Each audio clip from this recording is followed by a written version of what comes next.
당신이 그 사람이라, 그런 제목으로 주님 말씀 나누도록 하겠습니다.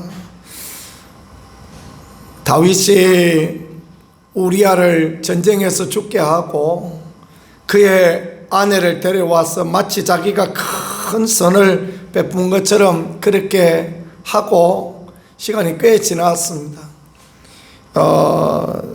12장 이제 15절 뒤에 16절에 보니까 그 아이가 태어나는 이야기를 하고 있지 않습니까? 시간이 그러니까 10달의 시간이 지나간 것입니다. 물론 아이가 임신한 것을 알았으니까 1달, 2달 시간이 되었겠죠.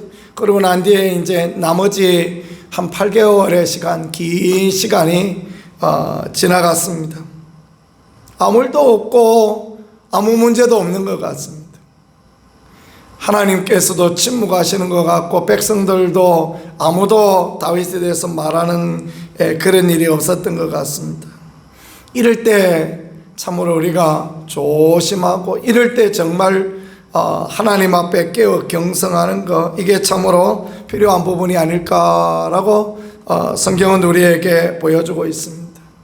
그런데 오늘 때가 되었을 때, 하나님의 때가 되었을 때 하나님께서 선지자 나단을 다윗에게 보내십니다. 그리고 말씀하십니다. 한 비유를 통하여서 하나님이 말씀하시는데 양 이야기를 하십니다. 어느 집에 양과 소가 심히 많은 한 부자가 있었고, 또 어느 집에 양새끼 한 마리만 있는 그런 집이 있었는데, 부자가 자기에게 온 손님을 대접하려고 자기에게 있는 양과 소를 잡지 아니하고 이 가난한 집에 하나밖에 없는 양을 빼앗아 갔다, 그런 비유를 합니다. 그러니까 다윗이 노하여서 나단에게 이르되 여호와의 살아계심을 두고 맹세하니 이 일을 행하사 반드시 죽을지라. 자기 이야기하는 줄 모르고 그렇게 하는 거죠.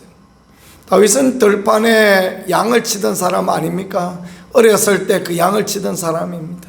인생 살아보면 어렸을 때 일이 주마등처럼 늘 생각나는 거 아니겠습니까? 그 목동의 그 마음을 가지고 있습니다.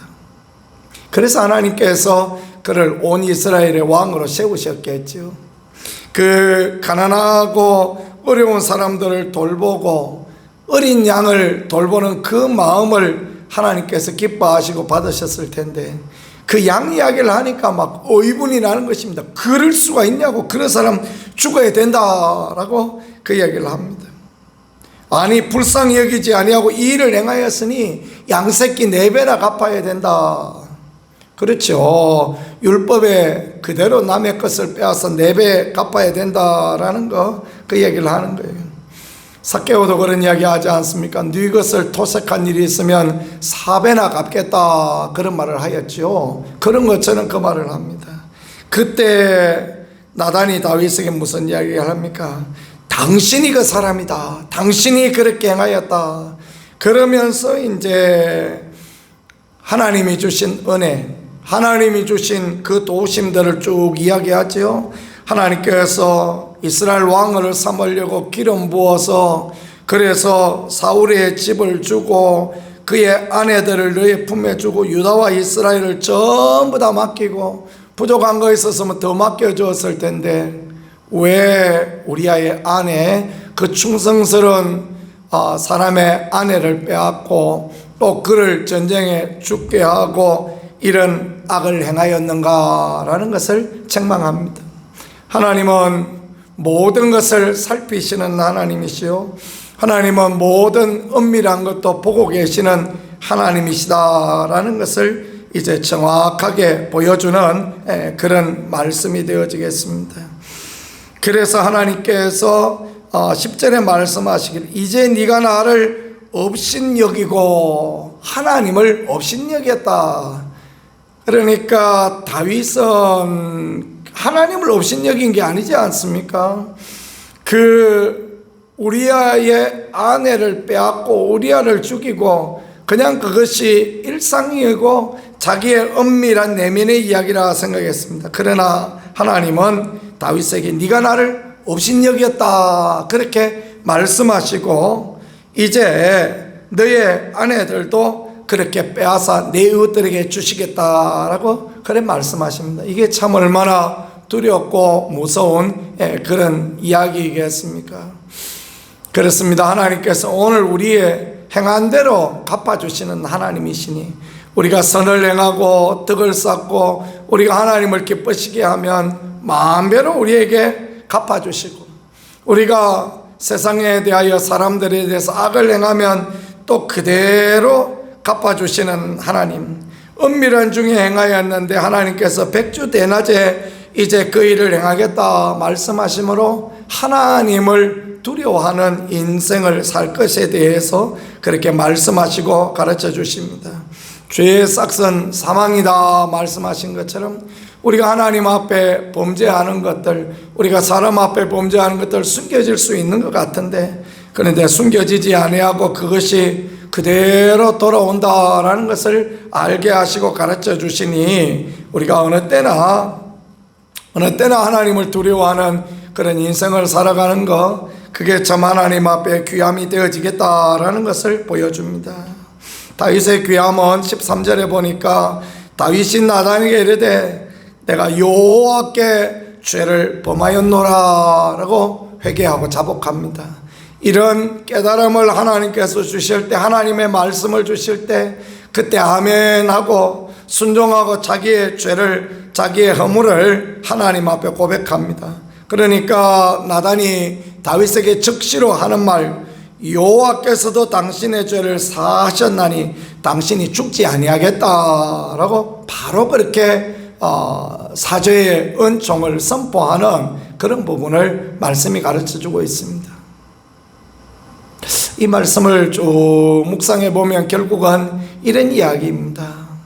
다윗은 그 우리의 아내를 빼앗아오고 또 자기 아이가 그 바세바의 배에서 자라나는 날 동안 늘 마음에 괴로움을 가지고 있었다라는 거예요. 그 마음의 불편함, 그 마음에 하나님 앞에 범죄한 것을 인하여 안타까워하는 그런 마음을 늘 가지고 있었다는 것입니다. 그래서 하나님께서 나단을 보내신 거예요. 그 다윗을 용서하시고 그 다윗에게 은혜를 베풀어 주시고 그 다윗이 믿음의 선한 싸움을 계속 싸워나가게 하도록 하나님께서 기회를 허락하여 주셨다라는 것입니다. 하나님은 그런 하나님이십니다. 그래서 다윗이 내가 여호와께 범죄하였나이다 고백하자 말자 나단에게 말씀을 주셔서 다윗에게 말하라. 여호와께서 당신의 죄를 사하셨다. 하나님께서 당신의 죄를 용서하셨다. 세상이 이해할 수 없는 하나님의 놀라운 사랑과 긍휼이 여기에 있는 것을 봅니다. 아니 금방 죄를 고백했다고 하나님이 당신 죄를 용서하느냐, 그렇게 생각할 수 있는 것이 세상이고 사람들의 마음일 것입니다. 그러나 하나님께서는 오래 참으시고 하나님께서는 용서하여 주시기를 원하시고 하나님 앞에 고백하여서 새로운 인생, 회복의 인생을 살게 하기를 너무너무 바라시기 때문에 하나님의 택한 사람, 하나님의 백성들에게 은혜를 주시기를 원하시기 때문에 하나님이 다윗에게 나단을 보내셨다라는 것, 우리가 하나님의 선한 마음을 이 말씀 가운데에서 깨달아 알 수 있었으면 좋겠습니다. 오늘 우리를 향하여서도 하나님께서 똑같이 그렇게 하십니다.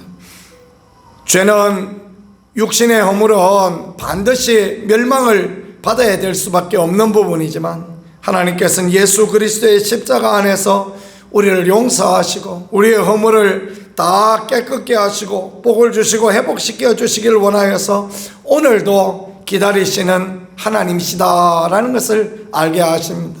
그래서 제가 계속 말씀드리지만 그 계시록의 7교회 그렇게 책망하시지만 하나도 그러다가 없어지라 그렇게 하지 않으시지 않습니까? 그들에게 이기는 자에게 이런 복을 주시겠다, 이기는 자에게 이런 복을 주시겠다 계속 말씀하시므로 하나님이 어떤 은혜와 긍휼을 베풀어 주시기를 원하시는가라는 것들을 그렇게 보여주고 있습니다. 믿음이 무엇이겠습니까? 믿음은 하나님 앞에 자신을 돌아보는 것입니다. 자신을 돌아보고 늘 언제나 하나님 앞에 올바른 삶, 하나님을 기쁘시게 하는 그 삶을 살고자 할 때, 자기 죄를 하나님 앞에 고백하는 그런 인생을 살아갈 때 하나님께서는 용서하시고 은혜 베풀어 주시고 그 큰 하나님의 축복을 누릴 수 있게 도우신다. 14절에 이 일로 말미암아 여호와의 원수가 크게 비방할 거리를 얻게 하였으니 당신이 낳은 아이가 반드시 죽으리라. 그 죄에 대한 그 범죄함에 대한 대가는 받을 수밖에 없는 것이지만, 그러나 영혼을 살리시고 인생을 살리시고 회복시켜 주시는 하나님의 은혜는 늘 임하도록 하시는 게 하나님의 사랑이요 하나님의 은혜다라는 것을 말씀하십니다. 어제 아침에 그런 말씀 나누었습니다.